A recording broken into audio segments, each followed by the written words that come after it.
Yudas. Betul?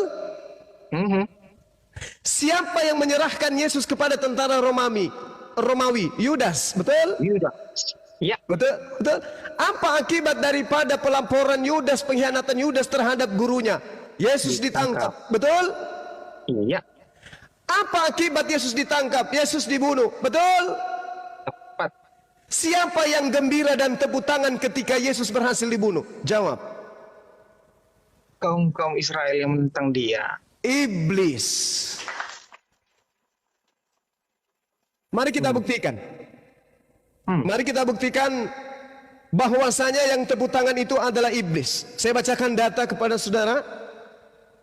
Di dalam Lukas 23 nomor 2, di situ mereka mulai menuduh Yesus. Mereka berkata, kami dapati orang ini menyesatkan rakyat. Yesus menghasut orang-orang supaya jangan membayar perpuluhan kepada kaisar, pajak kepada kaisar, sebab katanya Yesus ini adalah Kristus, seorang raja.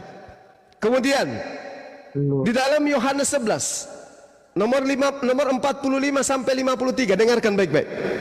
Banyak di antara orang Yahudi yang datang melawat Maria dan menyaksikan sendiri apa yang Yesus perbuat, dan mereka percaya kepada Yesus. Tetapi ada yang pergi kepada orang-orang Farisi. Ingat, orang Farisi ini adalah orang yang dikecam oleh Yesus, dan menceritakan kejadian-kejadian tentang Yesus kepada mereka, apa yang mereka lihat tentang apa yang diperbuat oleh Yesus. Lalu, dengarkan pelan-pelan. Lalu imam-imam kepala dan orang-orang Farisi memanggil mahkamah agama untuk berkumpul, dan mereka berkata, apa yang harus kita perbuat? Sebab Yesus itu membuat banyak mujizat. Apabila kita biarkan Yesus, maka semua orang akan percaya kepada Yesus, dan orang-orang Roma akan datang dan akan merampas tempat suci kita serta bangsa kita ini. Itu kata orang-orang Yahudi, imam-imam, orang Farisi, dan orang yang duduk di mahkamah agama.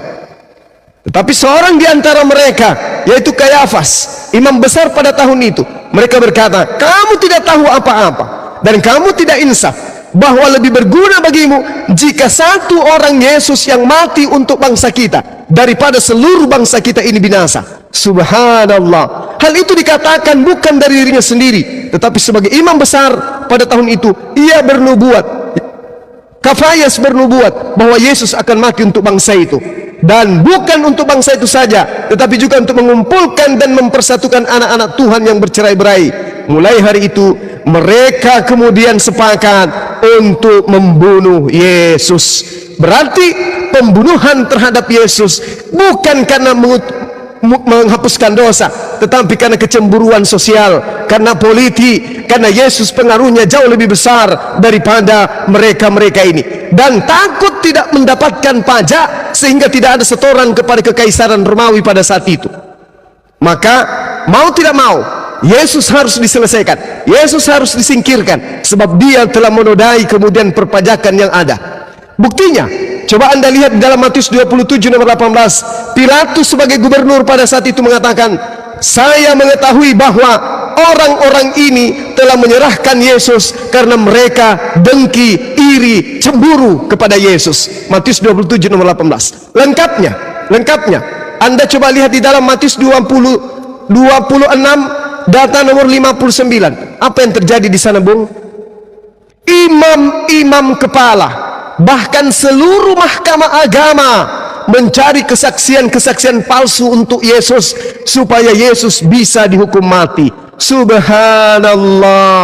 Jadi pembunuhan terhadap Yesus bukan karena nubuatan, tapi karena unsur politik, karena unsur ekonomi, karena unsur bisnis, yaitu bisnis perpuluhan. Semakin banyak orang dipengaruhi Yesus, semakin banyak orang yang tidak masuk ke bait suci, semakin banyak orang yang tidak menyetor perpuluhan, semakin banyak orang tidak bayar perpuluhan, kekaisaran Romawi akan murka dan mereka bisa ditindas. Inilah sebabnya Yesus harus mereka singkirkan, bukan karena dosa waris. Sekali lagi, ini bonus buat saudara. Di dalam Keluaran 23 nomor 7, kata Tuhan, kata Elohim, jangan kau membunuh orang yang tidak bersalah. Pertanyaan saya kepada saudara, apakah Yesus itu adalah orang yang bersalah? Jawab. Tidak. Tidak. Berarti boleh tidak dibunuh? Kamu bilang membunuh ya? Kalimatnya membunuh. Boleh tidak Yesus dibunuh? Tidak boleh. Tidak boleh. Ikut saya, Bung. Asyhadu an la ilaha illallah wa asyhadu anna Muhammadar Rasulullah.